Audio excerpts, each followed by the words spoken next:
my fellow Fright Fiends, and thank you for dropping by for this very special episode of Boogeyman Ben's Horrors. It's actually part one of a two-part series celebrating the great legend that is the master of suspense, Alfred Hitchcock. And these videos are being posted today because today would have been Alfred Hitchcock's 120th birthday. These are requested videos. These are things that my friend Jeffrey Hennis requested of me.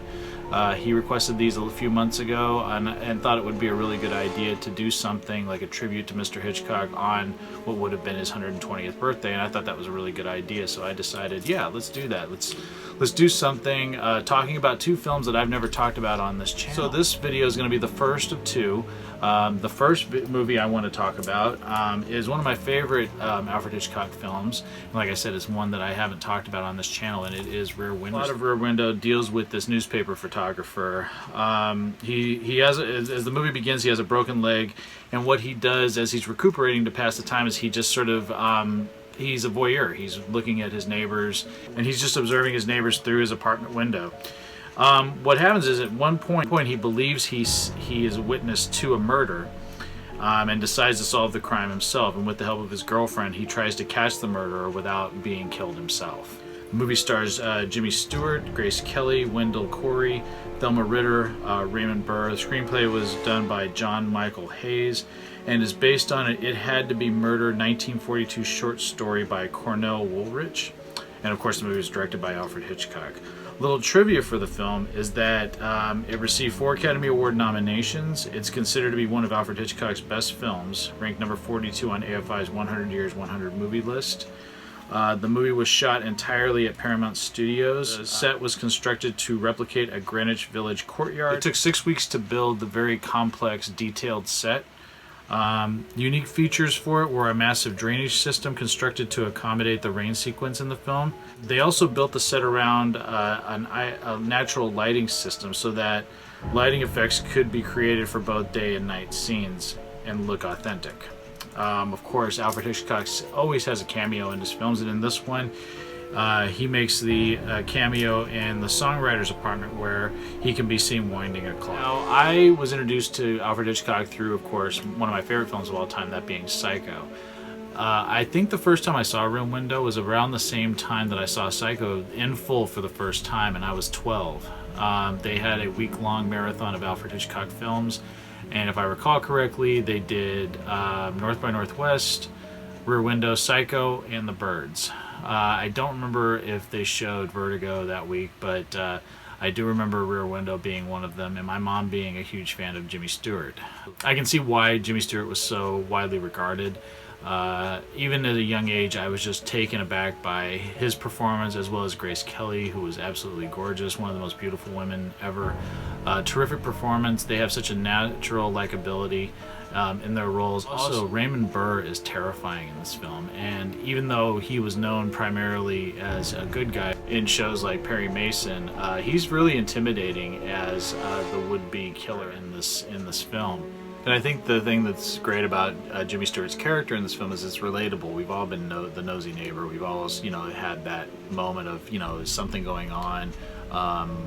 Should we, investigate further? How involved should we become? And he has this, that's all he can do at this point is just recoup. And so he spends his days watching his neighbors, and then something sinister is going on across the street where you have the salesman and his nagging wife. And it looks like something's happened just based on the fact that Jimmy Stewart is sort of become accustomed to knowing everybody's schedule, when everybody's going to get up, when everybody leaves for work, and seeing that something is off, he's able to spot that something's happened, and that's where he starts to investigate.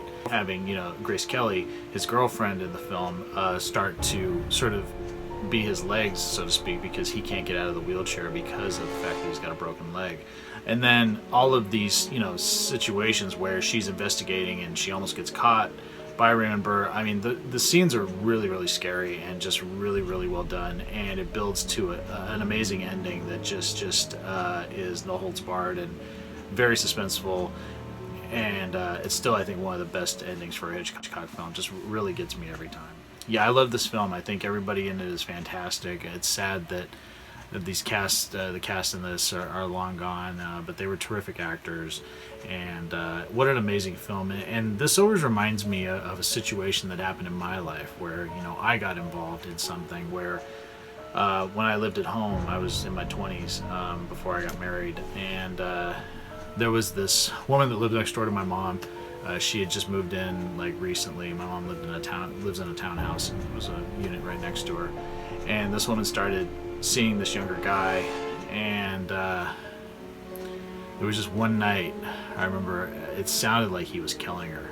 It scared the hell out of me, and I remember my wife, we were engaged at the time, we were on the phone together and talking, and I kept hearing this screaming, and part of me wishes I would have done something more, but I did call the police and have the police go over and check on them. I don't know really what happened. I don't think the woman pressed charges, and I think eventually she moved away.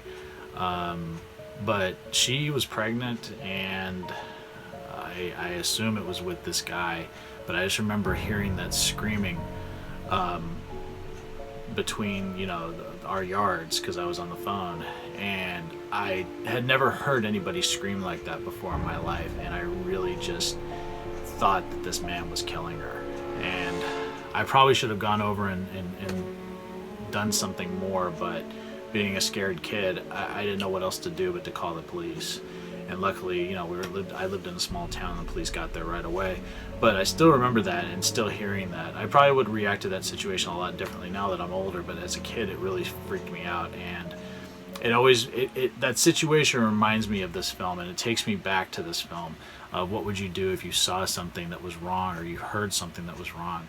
And I don't know why it always draws parallels for me with this film, but yeah, I just cannot say enough great things about Rear Window. I absolutely love Hitchcock and his style. He was a true master when it came to building tension and suspense and telling an involving story with characters that you can relate to and a situation that you put yourself in. And, you know, like I said, I found myself in a similar situation, a little bit different, but still, you know, what would you do in that situation? So yeah, I absolutely love Rear Window.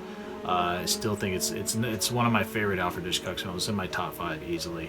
And I'm so happy that I get to talk about it doing this birthday celebration for the late great master of suspense. So yes, Alfred Hitchcock's Rear Window, fantastic film.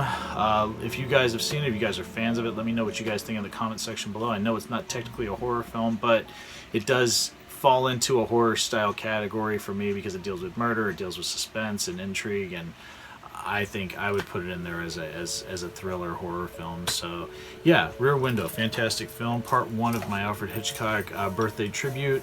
Again, my friend Jeffrey, who asked me to do this.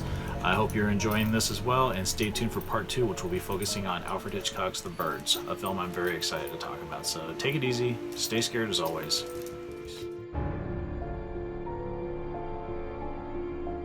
I have a Patreon page. If everybody wants to help support me, the link is down below. And if you do help support me, Dracula here will get more treats, and Dracula really loves his treats. So any support that you can give me would be very, very much appreciated. Right, Drac?